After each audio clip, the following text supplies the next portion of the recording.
요한복음 8장입니까? 요한복음 7장 지난번에 27절부터 28절 하셨었나요? 제가 그때 갑자기 못 들어와가지고. 그때 리뷰는 했는데 우리 그때 몇 절이었지? 7장 8절하고 29절? 네. 28절, 29절까지 된 것 같더라고요. 네네. 아, 30절부터 할 차례인가요, 그러면? 네.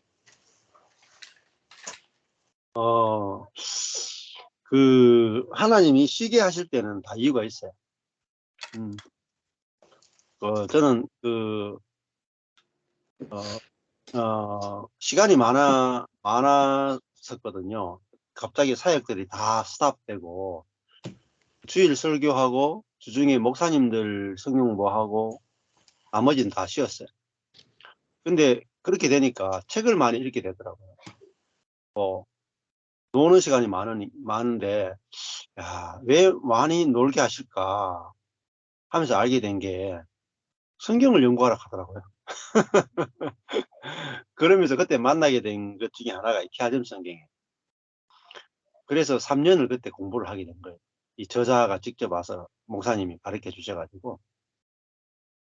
그래서 바쁘면요, 성경 볼 시간이 없어요. 성경에 깊이 들어갈 시간이 없어요. 근데 시간을 다 아무것도 할 수 없는 자리에 가니까 그때 이제 필리핀에 가서 성경을 읽게 된 거예요. 아무것도 못하니까 성경을 읽게 된다. 그래서 하나님이 말씀을 가까이 하게 하고 말씀 사역을 하도록 모든 것을 아무것도 못하게 다 막으시죠. 근데 우리는 안 막으면요, 자꾸 사역을 하려고 해요. 사역을. 자꾸 일을 하려고 그래요. 근데 아무것도 할 수 없어야 비로소 성경 앞에 가요. 그렇더라고요. 그래서 이제 그때부터 성경을 하나님이 가르쳐 주시는 대로 배우기 시작합니다. 그러면서 이제 몇 년을 하고 하니까 그 다음에는 이 키아점 성경까지 만나니까요, 너무 풍성해지는 거예요. 할 게 너무 많은 거예요. 시간이 없어서 못해요. 시간이 없어. 죽을 때까지 다 할 수 있을지 모르겠어요. 할 게 너무 많아요. 하려고 그러면. 자, 그래서 하나님이 이끄신 대로 가면 다 풍성하게 준비된 걸 만나게 되죠. 자, 오늘 요한복음 7장 28절에 보면은 내가 스스로 온 것이 아니로다. 나를 보내시는 이는 참이시니 너희는 그를 알지 못하나 나는 안다. 굉장히 자존심 상하는 소리잖아요. 유대인들이 하나님을 너무나 잘 안다고 생각하는데 너희는 하나님을 알지 못한다. 그러니까 안다는 것, 유대인들이 하나님을 안다는 것은 지식적, 첫 번째는 지식적 알미고요. 두 번째는 육적 알미예요. 지식으로 아는 것도 하나님을 제대로 아는 것도 아니고, 두 번째, 육으로 아는 것도 아는 게 아니에요. 그들이, 유대인들이 하나님을 경험하지 않았느냐? 아니요, 경험까지 했어요. 그 육적 경험이에요. 거기까지 가도 하나님을 아는 게 아니라, 하나님을 안다, 예수님이 하나님을 안다 하는 건요, 어떤 알미냐 하면은 연합에. 그러니까 예수님 자신을 통해서 아는 거예요. 자신. 우리가 하나님을 성경을 통해서 아는 건 아직 지식이에요. 근데 성령을 통해서 알아야 돼요. 성령이 내 안에서 나를 통해서 하나님의 마음이 나오게 해야 그게 진짜 연합된 상태. 하나님의 마음, 하나님의 사랑, 하나님의 성품이, 하나님의 생명이 나와야 그게 하나님 아는 거지. 내 안에서 하나님의 존재가 나와야 하나님 아는 거지. 하나님에 관해서 아는 것은 사실 아는 게 아니다. 그거는 사단도 아는 거라고, 사단도. 안 그래요? 사단도 하나님 어떤 분인지 알고, 심지어 떨기까지 한다. 그래도 하나님 아는 게 아니라, 우리가 안다 할 때는 히브리어에서 야다 하는 거는 동침하다는 뜻입니다. 동침해서 상대방의 생명을 내놓는 거, 그게 아는 거라고. 우리도 하나님을 안다 그럴 때는 하나님과 결혼해서 하나님의 생명을 잉태해서 하나님의 생명을 해산하는 데까지 가야 하나님을 아는 것이고, 하나님을 알면 이제는 이 사단을 이기게 되는 거예요. 네. 그리고 그 생명으로 저절로 이제 살게 되는 거죠. 그리고 나를 통해서 이제 하나님을 표현하며 살게 되는 거예요. 그러니까 내가 하나님의 생명이 표현되어지면서 살아가는 그것이 안 되면 아직 하나님을 아는 상태가 아니에요. 신학적으로 보면. 자, 이는 내가 그에게서 낫다라는 말은, 하나님에게서 낫다는 말은 하나님의 본성으로 산다는 뜻이에요. 출생의 비밀. 하나님에게서 났으니까 하나님의 생명으로 태어난 거 아니에요. 그러니까 우리도 성령으로 낫다 하는 것은 이제 성령의 본성으로 살게 됐다는 말이에요. 새로운 본성으로 살게 됐다는 것이고, 그게 태어남이잖아요. 그가 나를 보내셨다 하는 말은 이제 자기는 보냄받은 자라는 말이에요. 보냄받은 자. 이 주체가 아니고 객체라는 뜻이죠. 예. 그러니까 이 새로운 피조물은 객체의 삶을 사는 거잖아요. 보내신 분을 위해 사는 거잖아요. 보내신 분에 의해서 사는 거잖아요. 보내신 분을 위해 살고 보내신 분에 의해 사는 것. 두 가지 다 있어야 돼요. 자, 30절에 저희가 예수를 잡고자 하나 손을 대는 자가 없었다. 이렇게 되죠. 그들이 잡고자 하는데 이상하게 손을 댈 수가 없는 거예요. 그러니까 사람이 능력 있고 뭐 이렇게 저렇게 할 수 있는 것 같아도 잡고자 하나, 그리고 분명히 잡을 의도가 있었고 잡을 수 있는 능력도 있었는데 이상하게 손을 못 대겠는 거예요. 이 예수님에 대해서. 그러니까 예수님이 나의 운명은 하나님께 달렸다. 하나님이 나를 내어주지 않으면 너희가 나를 잡을 수 없다. 예수님은 철저하게 하나님의 주권 가운데 사시는 분임을 우리가 알 수가 있죠. 그 사람들은 반대로 생각하는 거예요. 내가 하면 할 수 있고 내가 못하면 못한다. 그렇게 생각하는데 예수님은 그게 아니단 말이에요. 사람이 어떻게 할 수 있겠느냐. 그러니까 사람에 대해서 뭐 두려움이 없는 거죠. 그러니까 사람이 아무것도 아니다라고 알게 되면 사람에 대한 두려움이 없어져요. 교회 하면서도 그렇죠. 그 목사도 그렇잖아요. 그러니까 막 좀 재정적인 부분이나 또 돈이 좀 많은 헌금을 많이 하는 지체가 시험에 들어가지고 교회 안 나온다, 교회 떠났다, 뭐 예를 들어 그러면은 두렵다니까요. 아, 이거 교회가 돌아가겠나, 두려운 마음이 생기나요. 근데 사람이 아무것도 아니구나 이제 알아야, 돈 많은 사람이 헌금하던 사람이 떠나가도 하나님의 능력이나 하나님의 손을 더 저절로 의지가 되어지고 별로 그렇게 크게 요동을 안 치게 되는 거죠.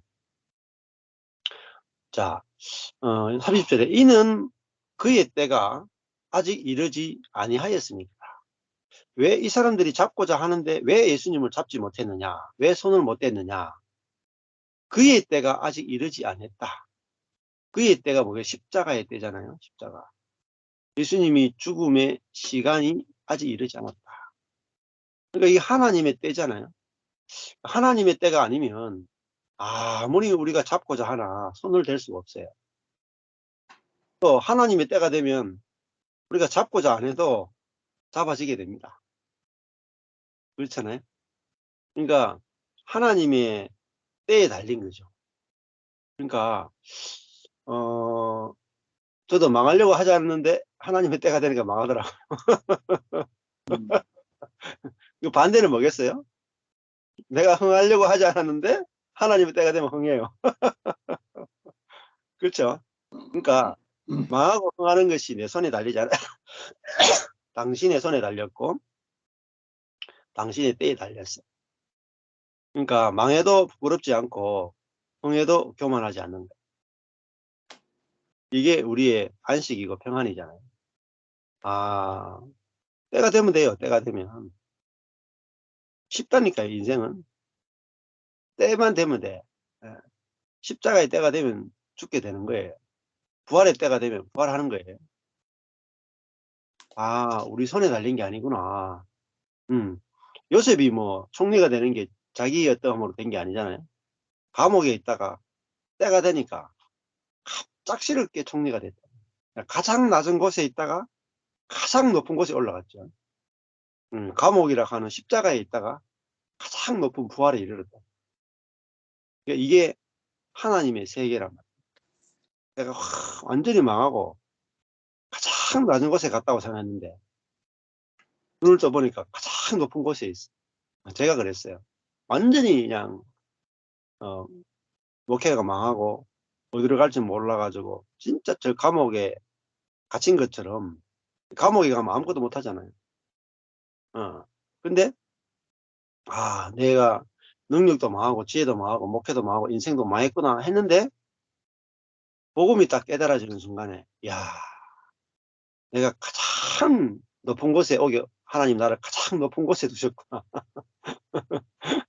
가장 낮은 곳에 있다가 가장 복음을 깊이 알게 하시는 그게 오더라니까요. 그러니까 가장 그 낮은 곳은 가장 높은 곳하고 연결이 돼 있어요. 그러니까 낮아질 때는 더 낮아져라 더 낮아져라 하면 돼. 그때가 되면은 그죠? 뒤집어질 때가 있다. 뒤집어질 때. 이 세상은 뭐 높고 낮음이 사실 없죠. 들어오게 되면 높고 낮음이 없어요. 근데 복음을 아는 게 제일 높은 거 아닙니까? 복음을 누리는 게 제일 높은 거예요. 그게 승천 아니면 승천. 부활 다음에 승천이잖아요. 십자가는 가장 낮은 곳이고 온 지구에서 가장 낮은 곳이 어디냐? 십자가예요. 근데 지구에서 온 우주 가운데 가장 높은 곳이 어디냐? 하늘이잖아요. 근데 가장 낮은 곳 십자가에 간 다음에 하나님께서 그를 가장 지극히 높여서 하늘에 앉힌 바 되었다. 네. 근데 하늘 보좌에서 다스리는 위치에 예수님을 두셨잖아요. 그러니까 우리도 우리의 위치가 어디냐면 하늘의 보좌란 말이에요. 지금 우리의 위치가 하늘의 보좌예요. 근데 그 하늘의 보좌에서 다스리는데 뭘로 다스리느냐? 어린 양으로서 다스리는 세계. 제일 높은데 어린 양으로 다스려. 이게 역설이잖아요. 제일 높으면 사자로서 통치해야 되는데 하나님의 통치의 보좌는 어린 양의 보좌. 가장 높은데 어린 양으로 다스리니까 교만해질 수 없죠. 그죠? 겸손으로 다스리는 거잖아요. 겸손. 약함으로 다스리잖아요. 네. 우리 형제 자매들이 작년에 그걸 좀 본 것 같아요. 제가 약함으로 다스린다는 사실. 그전에는 못 봤어요. 제가 약함으로 다스린다는 사실을 전혀 못 봤는데 작년에 이제 좀 보더라고요. 제가 아무것도 못하고 있으니까. 작년에 우리 형제 자매들이 두 가지를 봤어요. 제가 얼마나 높여지는지를 봤어요. 작년에. 제가 얼마나 높여지는지 몰라요. 가는 곳마다 너무너무 많이 높여졌어요. 또 한순간이 되니까 너무너무 또 낮아지는 거예요. 그러니까 그런 걸 보면서 높이는 것도 주님이고 낮추는 것도 주님이시라는 것도 형제자매들이 좀 인식을 한 거예요. 이제. 근데 그전에는 높아지면 제가 높아지는 제 능력으로 높아지는 줄 알고 낮아지면 제 능력으로 낮아지는 줄 알았는 거예요. 근데 작년에 이제 형제자매들이 목사님도 나와 똑같구나. 높이도 하나님이 높이신 것이고 낮춰도 하나님이 낮추시는 거구나. 이게 그래서 가꾸다가 좀 이렇게 보여진 것 같아요. 우리도 예수님이 나와 같은 피조물로 사셨구나가 보여야 그게 진짜 최고의 계시예요. 예수님이 그 병 고치고 기적을 행하고 전부 다 했잖아요. 예수님이 하신 게 아니에요. 하나님 아버지가 하신 거라고. 하나님 하시지 않으면 예수님이 아무것도 못하는 분이에요. 우리가 똑같다니까요. 운명이 우리가 똑같다니까. 그러니까 우리도 있잖아요. 하나님이 안 하시면 아무것도 못해요. 손을 못 대는 사람이. 근데 하나님이 일하시면요. 예수님이 하신 일을 우리가 똑같이 할 수 있어요. 아무것도 아닌데 너무너무 영광스러운 존재라니. 이게 계시 중에 계시예요. 그러니까 이 역설이잖아요. 아무것도 못하는데 하나님이 쓰시면 하나님이 원하는 만큼 할 수가 있어요. 역설. 그러니까 우리가 아무것도 아니기 때문에 높아지거나 교만해질 수 없는 거예요. 근데 이게 축복이잖아요. 높아지고 교만해지는 게 뭐죠? 그게 죄의 뿌리잖아요. 죄의 뿌리. 근데 아무것도 아니구나. 이것에서 우리 원죄를 이기죠. 그렇잖아요. 사단을 이긴단 말이에요. 우리가 아무것도 아니구나. 이걸 가지고 사단을 이긴다. 왜냐면 사단은 뭔가 되고 싶은 존재라. 하나님처럼 되고 싶은데 그걸 가지고 우리를 유혹하고 그걸 가지고 우리를 넘어뜨리잖아요. 근데 내가 먼지구나 가지고 뭘 이기느냐? 하나님처럼 되려고 하는 사단을 이기는 거예요. 네. 그러니까 물맷돌을 가지고 골리앗을 이기는 거랑 똑같아요. 그렇잖아요. 그러니까 아무것도 아니구나. 내가 피조물이구나. 이거 가지고 하나님처럼 되려고 하는 사단을 이겨버린다. 그러니까 이거는 남들이 모르는 무기죠. 네. 남들이 모르는 무기죠. 또 약함이 우리의 무기, 최고의 무기가 되고 미련하면 우리의 최고의 감춰둔 무기예요. 영적 무기라. 이 두 가지를 쓸 줄 알아야 돼요. 자기의 미련함과 자기의 무능을 들어서 사단을 이겨야 진짜 이기는 거예요. 능력과 지혜로 이기는 건요, 이긴 게 아니에요. 지는 거예요.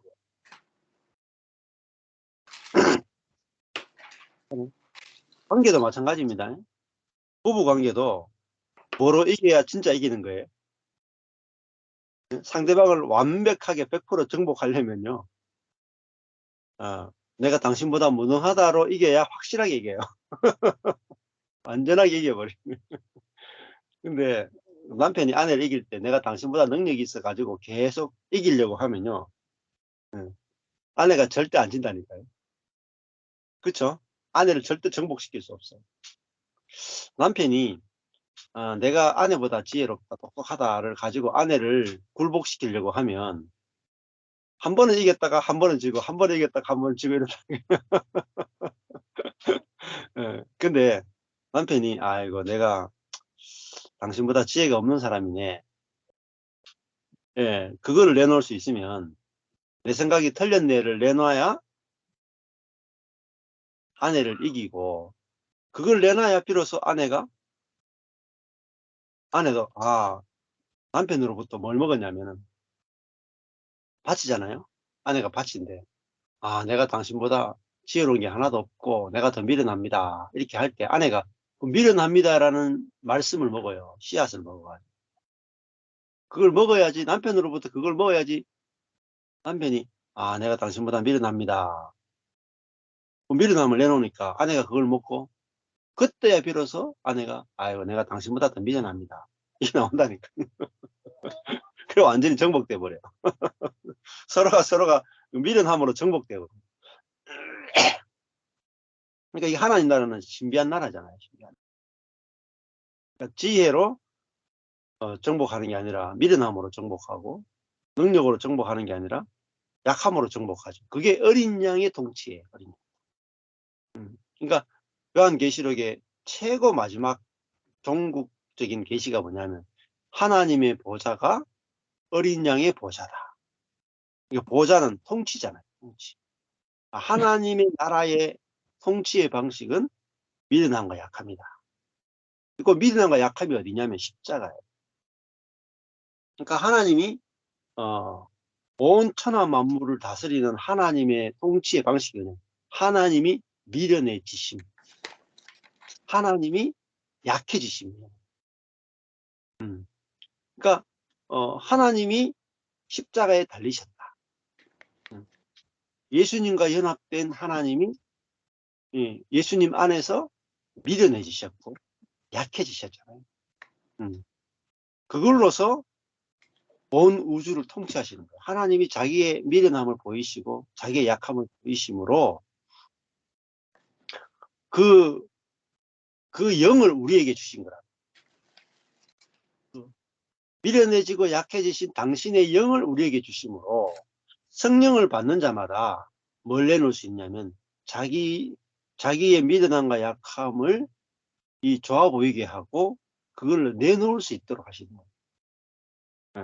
근데 신기하게도 그것만 내놓으면은 사단이 정복돼. 예. 악이 떠나가요. 분열이 떠나가요. 예. 연합이 이루어진단 말이에요. 그래서 왜 사람과 사람이 연합이 안 되냐? 지혜를 내놓기 때문에 연합이 안 돼. 그 지혜가 결국 뭐냐면 선악을 아는 지식. 지식을 내놓으면 분열합니다. 근데 미련함을 내놓으면 연합이 되죠. 자, 이게 최고 중요한 계시입니다. 최고 중요한 계시. 예. 그래서 교회가 어디서 분열되고 가정이 어디서 분열되느냐? 내가 지혜롭다, 내가 지식이 있다, 내가 옳다 하는 데서 다 분열이 됩니다. 예. 사단이 왕노릇하는 거죠. 결국 사단의 나라가 돼버린다. 예. 자, 그래서 예수님은 스스로 온 것이 아니니까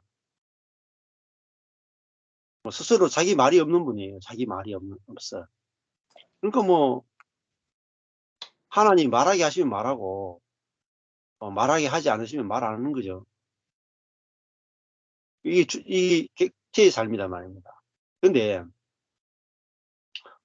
자기가 사는 사람은 꼭 자기가 말을 해야 돼요.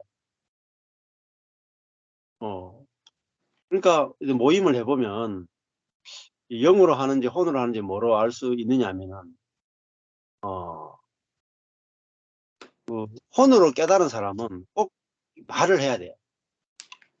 자기 간증을 해야 되고 자기 깨달음을 이야기해야 되고 자기 것을 막 주장을 해야 돼요. 근데 영으로 알게 된 사람은 한마디 말도 안 해도 돼. 안 그래요? 말하느냐 안 하느냐도 성령이 말하게 하면 말하고 하지 않으면 말 안 하는 거예요. 그게 진짜 알게 된 거지. 이게 아주 중요합니다. 성령으로 아무리 내가 복음을 깨달아도 성령이 하면 말하고 말하게 하지 않으면 말하지 않는 거. 이거 없이는 교회가 하나가 안 돼요. 오히려 깨달았다는 것이 더 분열을 일으킨다. 제 주변에 한 교회가 있는데 복음을 너무너무 깊이 깨달았어. 근데 깨달은 걸 가지고 서로 막 이야기하는데 정말 혈투가 일어나는 거야. 혈투. 근데 그 깨달은 걸 내가 이야기해 본다니까. 주체가 내는 거야. 주체가. 그러니까 예수님이 그 재판 받으러 가면 아무 말씀 안 하시잖아요. 성령이 아무 말 못하게 하니까 아무 말 안 하는 거예요. 그러니까 내가 뭔가 이렇게 주장을 해서 그걸 관찰해 내려고 하는 게 다 육이거든요. 그러니까 복음을 진짜 알아도 그것이 육으로 전하느냐 영으로 전하느냐 또 다른 세계, 완전 다른 세계. 그러니까 전달이 굉장히 중요해요. 전달의 방식이 성령으로 놔야 되는 거예요. 내가 복음을 전하면 그 복음도 전달되는 통로가 중요합니다. 성령으로 복음이 전달돼야 돼요. 그래서 바울이 고린도전서 1장 2장이 되게 중요한 거 있잖아요. 그 같은 복음이라도 미련함과 약함으로 전달되느냐 강함과 지혜로 전달되느냐에 따라서 성령이 나타나느냐 안 나타나느냐 달라요. 그래서 반드시 복음은 자아에 의해서 전달되면 안 되고 성령에 의해서 전달돼요. 이게 전달되는 방식이 너무너무 중요해요.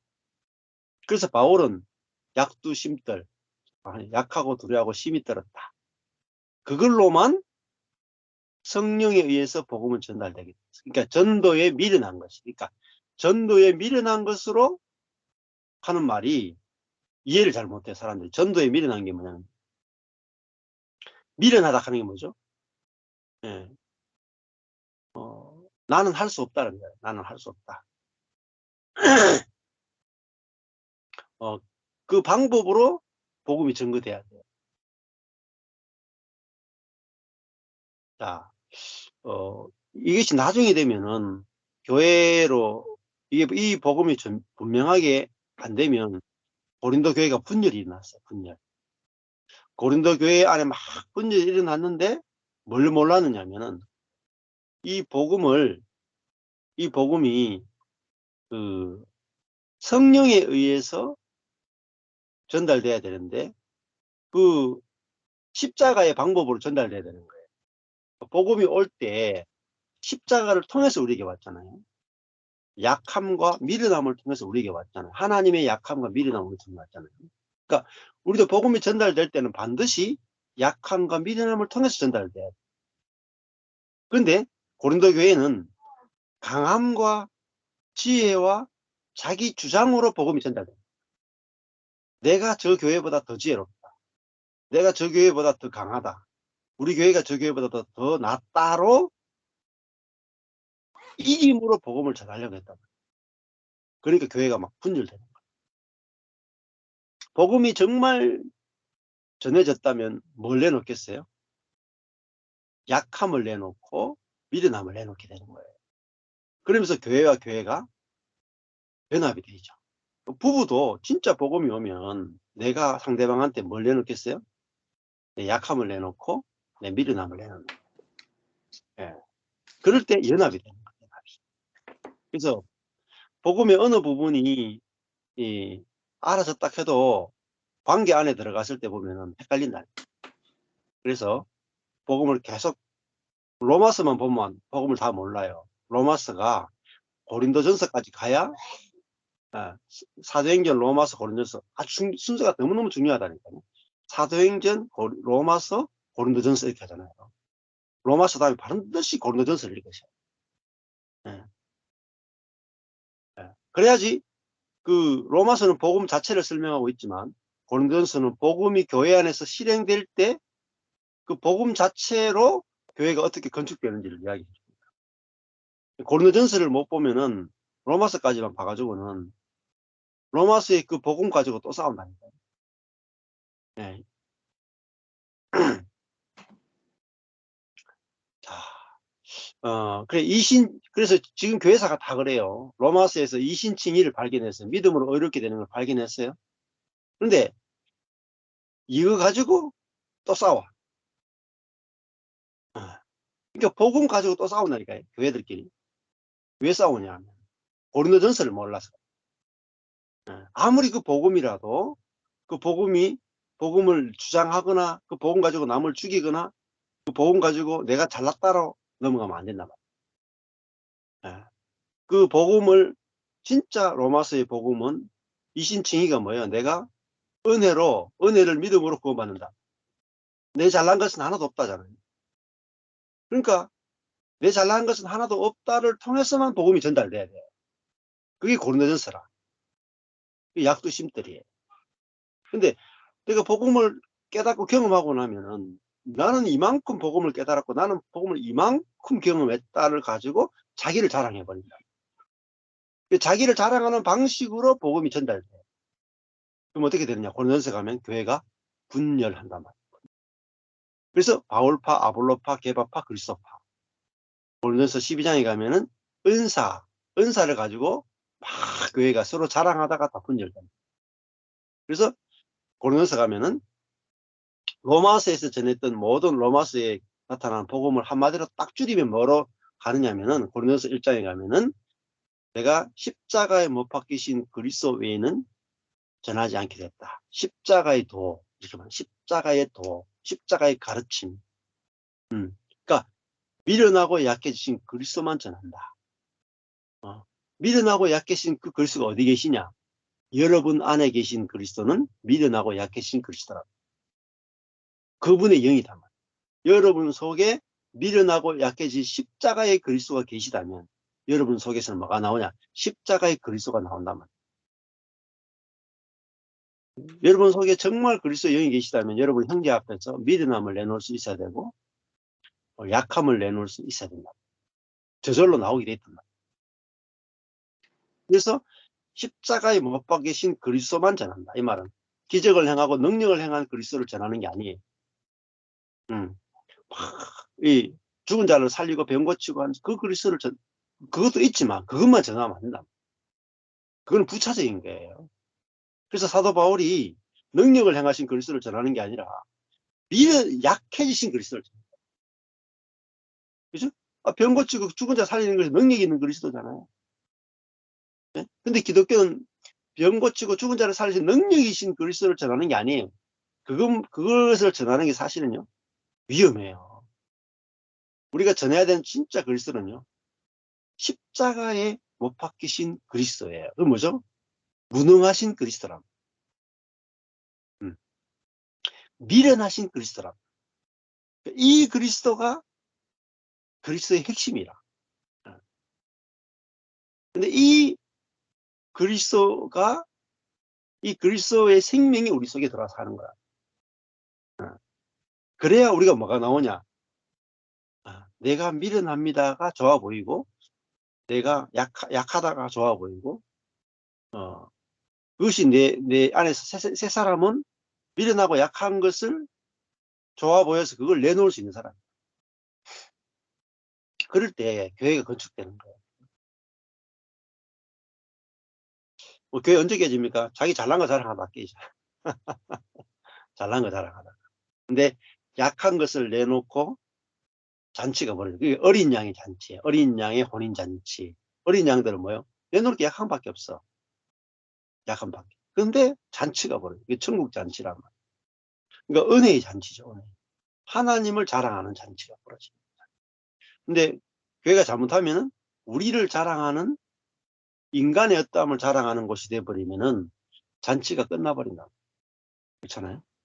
근데 우리의 약함만을 내놓고 하나님의 은혜만을 우리가 자랑할 수 있다면 그 교회는 은혜 가운데 든든히 서가게 됩니다. 네. 자, 여기까지 했어요. 자, 그의 때가 이르지 않았다. 이렇게 말하잖아요. 예수님은 확실하게 하나님의 때를 아시는 분이란 말입니다. 그러니까 하나님의 때가 안 되면 아무도 자기를 건드릴 수 없다는 거 아니에요. 또 그 때가 되면 자기도 십자가에 죽는 것 외에는 다른 방법이 없는 거죠. 자, 이게 하나님 주권으로 확실하게 사시는 분 보여주시는 거죠. 31절에 무리 중에 많은 사람이 예수를 믿고 말하되 그리스도께서 오실지라도 그 행하실 표적이 이 사람의 행함보다 더 많으랴 하니 이 많은 사람들은 그 예수를 믿는데 왜 믿느냐면은 표적이 너무나 많았기 때문에 예수를 믿게 됐다. 그렇게 말하죠. 네. 네.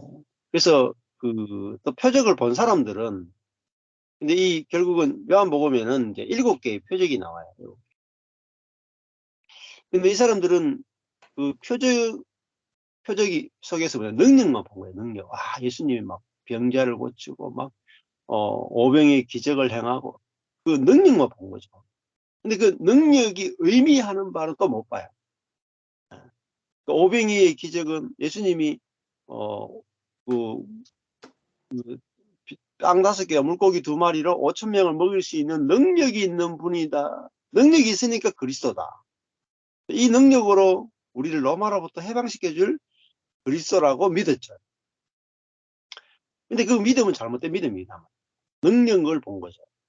근데 요한복음에서 보여주는 거냐? 오병이의 기적을 통해서 이분은 능력 있는 분이라를 보여준 게 아니라 이분 자신이 생명의 떡이고 생명의 빵이다. 그리고 우리로 하여금 하나님의 하늘에서 내려오는 생명으로 살게 하신 분이다를 보여주는 거죠. 근데 여기까지는 못 보는 거예요. 표적이 의미하는 진짜 의미까지는 전혀 아직까지 볼 수 없죠. 제자들조차도 아무도 못 봐요. 그러니까 그 능력이 좋아서 쫓아다니는 거예요.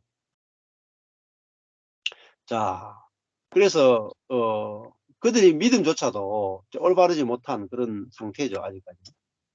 32절에 예수께 대하여 무리에 수군거리는 것이 바리새인들에게 들렸다. 그러니까 무리들이 예수님의 그 행하신 표적을 다 보고, 야, 이분이 진짜 그리스도가 아닐까. 왜냐하면 행하실 표적이 이렇게 많은데 이분 외에 그리스도라고 부를 사람이 오겠나. 그러니까 다른 말 하면 예수님을 그리스도로 막 메시아로 높이려고 한단 말이에요. 그것을 이 시기하는 바리새인들이 듣게 됐죠. 그래서 대제사장들과 바리새인들이 예수를 잡으려고 하석들을 보냈습니다. 자, 33절에 예수께서 이르시되 내가 너희와 함께 조금 더 있다가 나를 보내신 이에게로 돌아가겠다. 너희가 나를 찾아도 만나지 못할 터이요 나 있는 곳에 오지도 못하리라 하신대. 자, 예수님은 뭐 조금 더 있다가 이제 십자가에 죽으실 것을 이제 알고 계셨고, 결국은 그 죽음을 통해서 자신을 보내신 이에게로 내가 돌아간다. 그러니까 뭐 보내신 이에게로 돌아가니까 뭐 두려움이 별로 있겠어요? 자기가 온 곳에서 가니까, 아버지께 가니까 두려움이 없었겠죠. 나를 보내신 이에게로 돌아간다. 이렇게 말씀하시잖아요. 우리가 어디로 가는지 모르면 두렵지만은 우리가 돌아가는 곳을 알면은 두렵지 않다고. 나를 보내신 이에게로 돌아간다. 예수님 그렇게 말씀해요. 너희가 나를 찾아도 만나지 못할 터이요 나 있는 곳에 오지도 못하리라. 너희가는 여기 있는 사람들, 무리들을 이야기하는데, 예수님이 가는 세계는 하나님의 나라고 생명의 세계라고 합니다. 그러니까 여기 있는 사람들이 예수님을 지금 육신으로 보지만은 예수님이 가는 세계는 하늘의 세계고 하나님의 나라고 생명의 세계니까 예수를 이제 찾아도 만나지 못할 것이고, 예수님이 있는 곳에 갈 수도 없죠. 이 부활의 세계, 생명의 세계, 영의 세계잖아요.